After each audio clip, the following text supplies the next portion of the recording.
With this, US-backed forces in Syria have declared a victory over Islamic State in Raqqa. It's big news. The months-long battle ended with Syrian democratic forces raising flags over ISIL's last bastion in that city.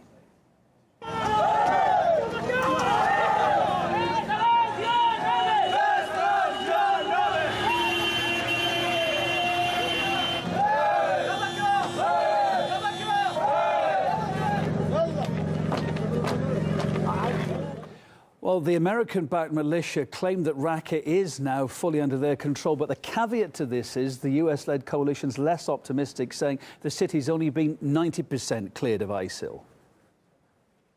We are aware of the reports that ISIS has been defeated in Raqqa. However, clearance operations continue, and we expect our Syrian Democratic Force partners to hit pockets of resistance as the final parts of the city is cleared.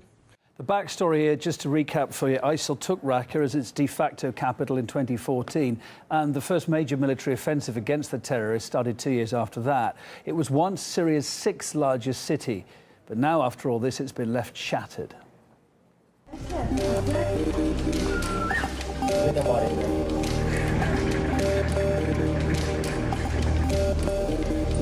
The UN estimates that an average of 27 people are being killed in Raqqa every day.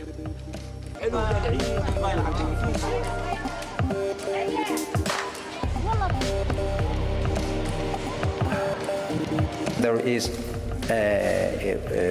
constant air raids from the coalition. So the civilian casualties are large, and there seems to be no real escape for these civilians.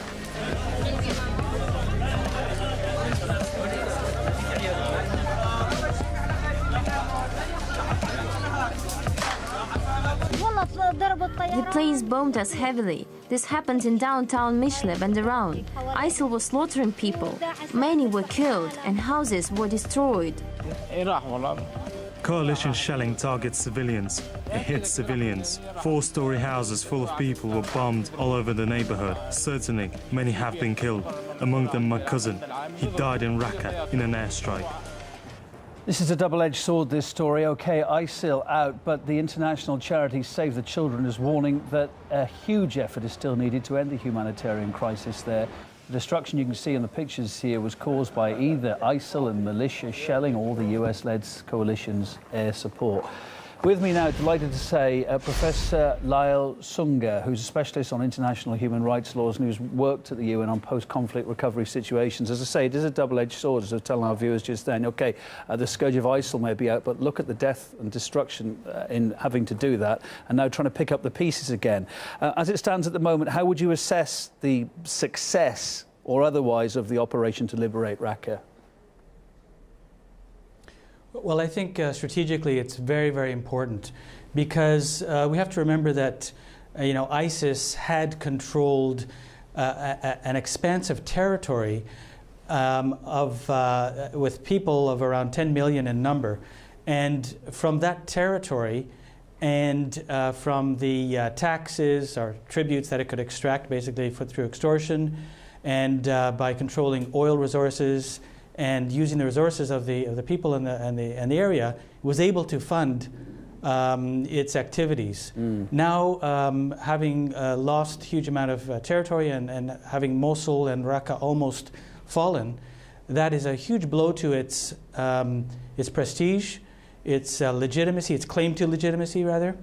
And that is certainly a major blow against ISIS. But I think you were really correct. Your reportage in the United States is also, cautioning correctly that ISIS may be down, but it's not out. And even militarily, there's going to be some mopping up operations, etc., that are necessary.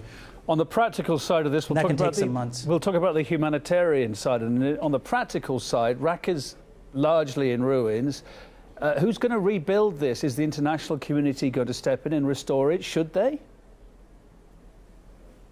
Well, it's going to be very difficult to rebuild and engage in full reconstruction when the Syria is still under huge civil war problems, and you can't rebuild while there's still war. So there will have to be a good political settlement and peace before you can actually start engaging in heavy-duty reconstruction. And it's going to have to be a huge collaborative effort on the part of the international community as a whole. And let's hope that the political will, which so far I haven't seen that, to engage in full reconstruction and rebuilding, comes about. Because, this kind of situation where you have countries and territories where there's very, very weak government, this is where terrorism thrives. This is where people say, well, what do I have to lose? I'll join one of these terrorist groups. Or, there's a lack of law and law enforcement, and that's how ISIS fighters and other terrorist groups thrive in these kind of fragile state situations. No one ever said this was going to be easy, liberating this place, but it's come at a terrible humanitarian cost. Could it have been done any differently? It's very easy for any of us outside the conflict and not on the front lines or not even in the command situation to second guess, and I wouldn't go down that road myself. It's a tragic situation, but war is tragic. And, certainly one can say that humanitarian corridors could have perhaps been better negotiated. And, as I say, it's very easy to second guess sitting, in a chair someplace. It's a difficult thing to actually carry out as a military commander. Yeah. And as a matter of Professor, thanks for your time today. Professor Lyal S Sunga, international human rights legal specialist. Pleasure to have you on the programme.